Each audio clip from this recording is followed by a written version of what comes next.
Psychic Mist Paranormal Network.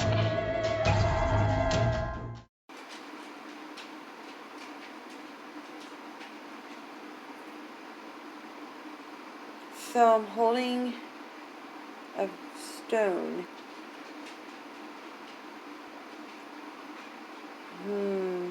I see feet. Why do I see feet? Well, I'll tell you why in just a moment. First, I want to ask you this question. What psychic ability am I using? So I'm using the psychic ability of psychometry, and that is where you can read the energy of an object. Psychometry is also known as clairtangency. Why am I seeing feet? Well, the rock sits on the ground and people pass by all the time. It sees feet. At least the energy of all of its surroundings is imprinted into that rock. So I'm seeing and reading the imprinted energy. If you are interested in learning how to do psychometry, let me give you a little exercise that you can practice to get yourself started. And remember, it's a new skill. And with any skill, practice, practice, practice, and you will get better.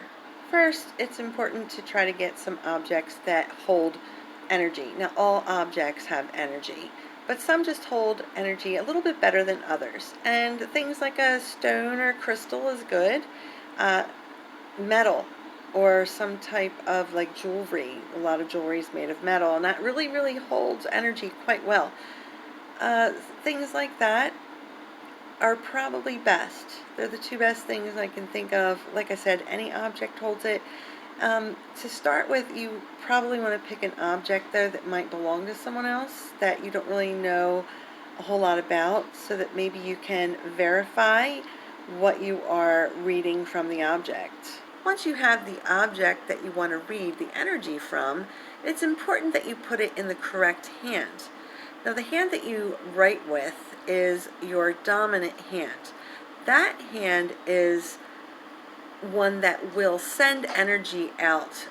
And the opposite hand, your non-dominant hand, is the hand that will receive energy in.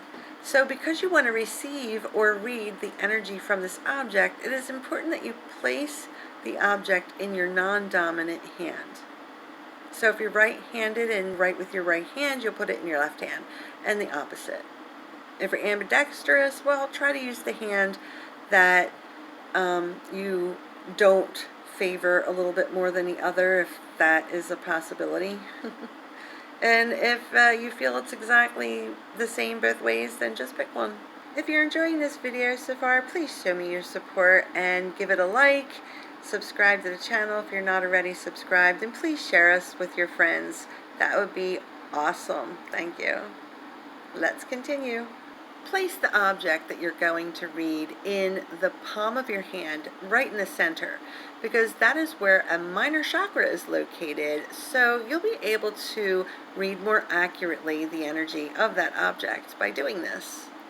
You also want to state aloud that your intention is to read the energies from this object. If it's something that you got from a friend, and there's something you're looking for in particular, you can even ask a question to try to zero in on the energies. But you just want to set the intention that you are going to be able to pick up on and read the energies coming from this object. It is a good idea to close your eyes. That sort of helps you to focus on what you are doing a little better. So try it that way. If it doesn't work for you, keep your eyes open, whatever's more comfortable for you. But like I said, closing your eyes does make a good focus.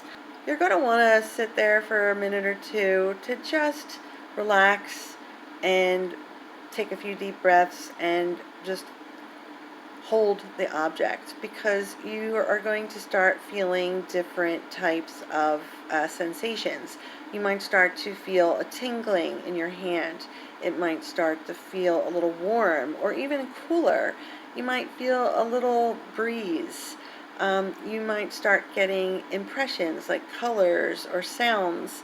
You might get a whole slew of different kinds of sensations, and you're going to want to try to use your senses to pick these sensations up, your physical senses, you know. The psychic senses and physical senses are connected. And please don't worry if you don't feel any of these things right away. Like I said, it's a skill, and it takes practice, and it takes time and patience, perseverance. If it's something you seriously want to develop, like I said, you're going to have to give yourself some time and practice away. So after you sit there for just a couple minutes, then you just want to turn your focus on what you feel. Hold that object and think to yourself, what does this object have to tell me? You could get answers as varied as the universe. You could get smells, tastes, you could get flashes of pictures, you could hear some kind of words. And when I say hear, I don't mean obviously physical words, but in your head. That would be clairaudience. Perhaps you might feel a warm breeze, or you might see a flash of water. You might hear the sound of a voice. Maybe it's a feminine voice, maybe it's an angry voice. You might get a warm, tingly feeling of love. You might smell some delicious food. You might see the color purple. These are all things you just want to take note of. Don't worry or think maybe I'm just making this up. That is something that a lot of psychics that are just starting out feel. You just want to take note of everything. You want to be very observant, and it's a great idea to start keeping a journal and write these things down in your journal, because you might forget. And then you want to see if you can get some kind of verification from the person who owned the object, if possible. You don't have to spend a lot of time with the object. Just give yourself a couple of minutes to be observant, and then try again later. You might not get anything more than a warm feeling in your hand. That is very natural, and especially when you're just starting out. Everyone's different. Everyone gets their information differently, and it's all unique to each individual. So don't put pressure on yourself. Don't be hard on yourself if you didn't get a ton of things, or if maybe the impressions you got couldn't be verified. Maybe they were all wrong. But that is how it starts out. This is normal. It's natural. So don't be hard on yourself. It takes practice, and a lot of it. With time and practice, you will get more results, better results, and you will be able to start to read objects that might not hold as much energy, but it's all a stepping stone. One step at a time. Have confidence in yourself and just keep going for it. Let me know in the comments what psychic ability you're most interested in developing. And as always, if you enjoyed this video, please like and subscribe and share it with your friends. I really appreciate your support. This is Shara with Psychic Miss Paranormal and Elite Paranormal Specialist, wishing you a wonderful evening.